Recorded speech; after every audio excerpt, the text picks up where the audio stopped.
तुलसीदास जी अपने मन को उपदेश देते हैं।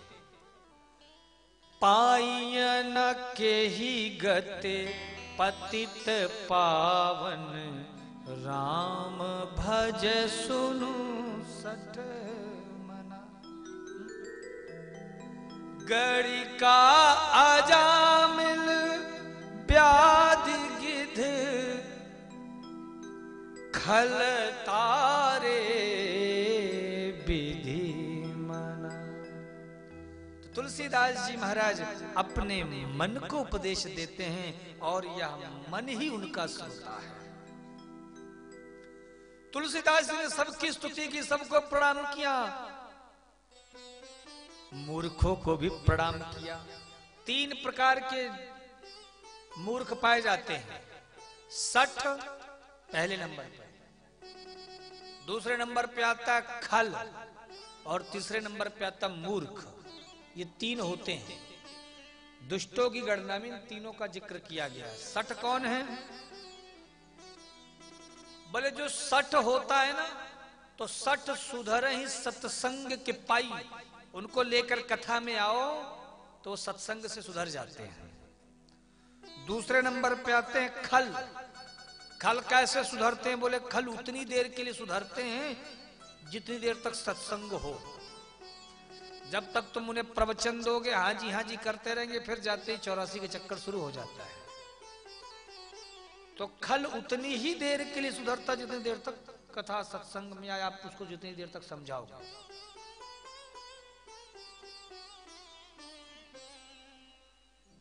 और तीसरे नंबर पे आते हैं मूर्ख। मूर्ख क्या है? बोले मूर्ख और शंख ये दोनों हमेशा दूसरे के फूकने से बचते हैं। तो यह 3 हैं। इनकी भी स्तुति बाबा तुलसी गाते हैं। और तीनों की स्तुति गाने के बाद कुछ लोगों ने कहा महाराज आप बताना क्या चाहते हो? बोले मैं कथा सुनाना चाहता हूँ। कौन सी कथा? बोले वो कथा सुनाना चाहता हूँ जो कथा याज्ञवल्क्य मुनि ने भारद्वाज जी को सुनाई। याज्ञवल्क्य जी से पूछा, बोले आप कौन सी कथा सुनाना चाहते हो? बोले मैं वो कथा सुनाना चाहता हूं जो कथा महाराज गरुण जी ने पक्षी राज गरुण को काकभूषण जी ने सुना। काकभूषण जी का आप कौन सी कथा सुनाओगे? बोले मैं वो कथा सुनाना चाहता हूं जो कथा स्वयं भगवान शंकर ने माता पार्वती को सुनाई। तो महाराज ये सब कथा सुना रहे हैं। तो कैसे तीर्थराज प्रयाग में वह उपस्थित हुए हैं। तीर्थराज प्रयाग में महाराज एक संत रहते हैं जिनका नाम है भारद्वाज।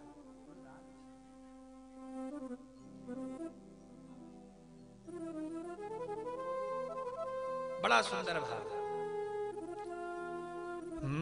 भारद्वाज मुनि बसहि प्रयागा, भारद्वाज जी मुनि बसहि प्रयागा, तिनहि राम पद अति अनुरागा, तिनहि राम पद अति अनुराग। भारद्वाज ऋषि जो तीर्थराज प्रयाग में बसे हैं,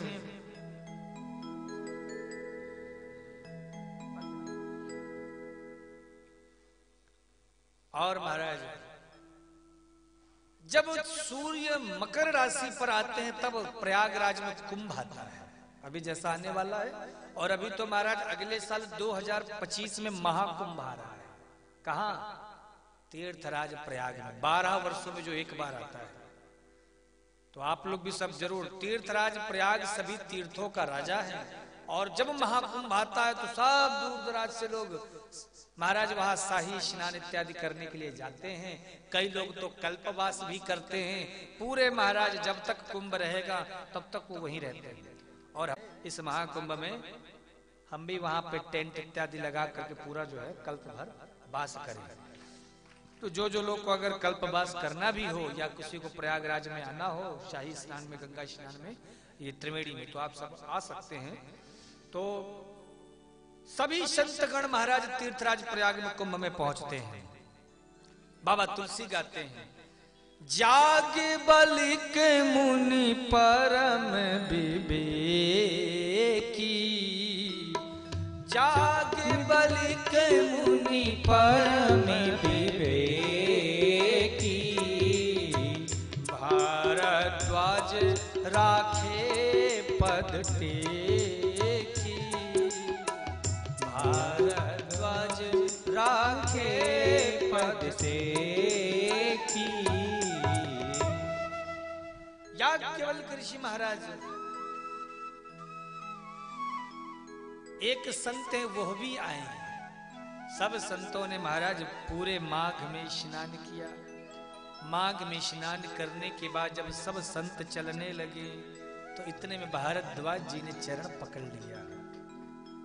कहत सो मोहि लागत भय लाजा, कहत सो मोहि लागत भय लाजा, जो न कहूं बड़े होई अकाज। महाराज आपसे कुछ कहना है पर कहते हुए लाज लग रही है। क्यों लाज, किस लिए? बोले इसलिए लाज लग रही कि आप सोच रहे होंगे कि भाई कैसा ये संत है, क्या पूछ रहा है। तो याज्ञवल्क्य मुनि ने कहा, बोले जो जो पूछना हो बड़े सरल भाव से पूछो, बिल्कुल सरल भाव से। तो बोले महाराज मुझे राम जी के बारे में जानना है। क्या जानना है? तो कहने लगे वो कौन से राम हैं जो सारे संसार में पूजित हैं? वो राम कौन से हैं? अच्छा देखो, कोई साधारण व्यक्ति ऐसा प्रश्न करे तो कोई बड़ी बात नहीं है, पर यदि कोई सिद्ध कोटि का संती ऐसा प्रश्न करे कि राम कौन है तो लोगों को लगे कि ये क्या हो रहा है। तो याज्ञवल्क्य जी ने कहा, बोले तुम कौन से राम को जानते हो? तो बोले हम तो एक ही राम को जानते हैं। एके राम अवधेश कुमारा, एके राम अवधेश कुमारा, एके राम अवधेश कुमारा, एके राम अवधेश कुमारा, तिनकर चरित विदित संसारा, तिनकर चरित विदित संसारा, नारी विरह दुख लहेउ अपारा, नारी विरह नरे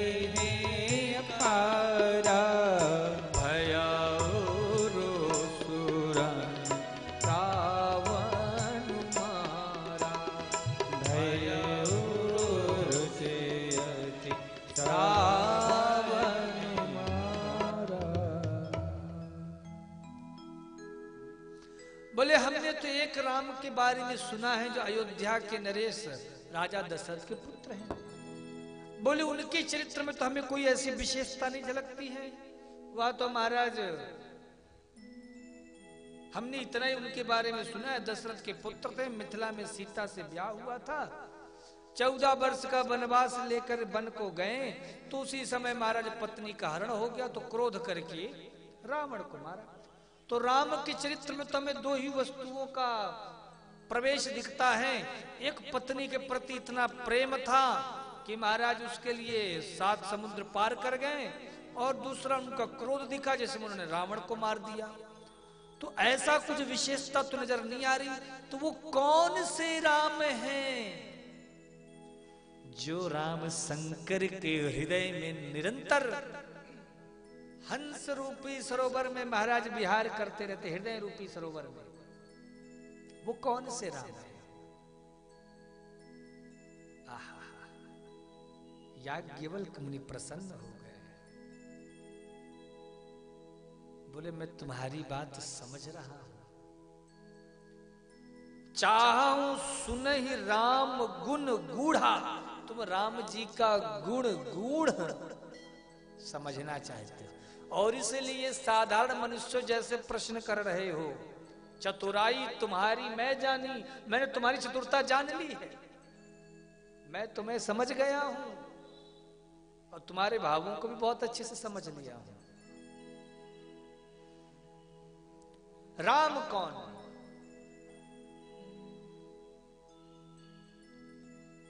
कबीरदास जी ने भी एक दोहा लिखा है ना, एक राम दशरथ का बेटा। राम कितने हैं? एक राम दशरथ का बेटा, एक राम घट घट में बैठा, एक राम का सकल पसारा, एक राम सब जग से न्यारा। तो बोलो कितने राम हो गए? 4 तो यही हो गए। अब तो महाराज कंफ्यूजन और बढ़ती जा रही कि आखिर टोटल है कितने राम। तो बोले नहीं नहीं, कबीरदास जी का ये कहना नहीं है कि एक राम दशरथ का बेटा, उनका कहना है कि एक राम दशरथ का बेटा। फिर ये नहीं कहा कि 2 राम घट घट में, फिर कहते हैं एक राम घट घट में बैठा, फिर 3 नहीं, फिर एक राम का सकल पसारा, फिर 4 नहीं, एक राम सब जग से न्यारा। राम एक ही है। अर्थात सरल भाषा में ये समझो कि वही राम दशरथ का बेटा, वही राम घट घट में बैठा, उसी राम का सकल पसारा, वही राम सब जग से न्यारा। तो राम एक है, 10, 20, 50 राम नहीं है। वही है जो हमारे भीतर भी बैठा है और हमारे बाहर भी है। वही राम है जो मनुष्यों का सा लीला करते हुए, मानवीय लीला करते हुए जंगल जंगल भटक रहे हैं। हे खग मृग हे मधुकर श्रेणी, तुम देखी सीता मृग नैनी। और वही राम है जब बिनु फल बान राम तेहि मारा, 7 जोजन भाग गए सागर पार। तो ये वही राम है, ये राम कोई अन्य नहीं है। पर हम पहचान क्यों नहीं पाते? क्योंकि प्रभु की माया सामने पर्दा की हुई है, और इस पर्दे में हम ऐसे महाराज समाहित हो गए कि हमें खुद भी पता नहीं चल पा रहा है। इसलिए माया, राम की माया से कौन बचता है? बोले जिसने राम को भाव से भजा है। हाँ, जिसने राम को प्रेम से गाया है, बस वही इस राम की माया से बचा है। तो जिसने राम को हृदय में आसीन किया महाराज, उसके जीवन में कोई भी भव बंधन में बाधा नहीं आ सकती है। इसलिए निरंतर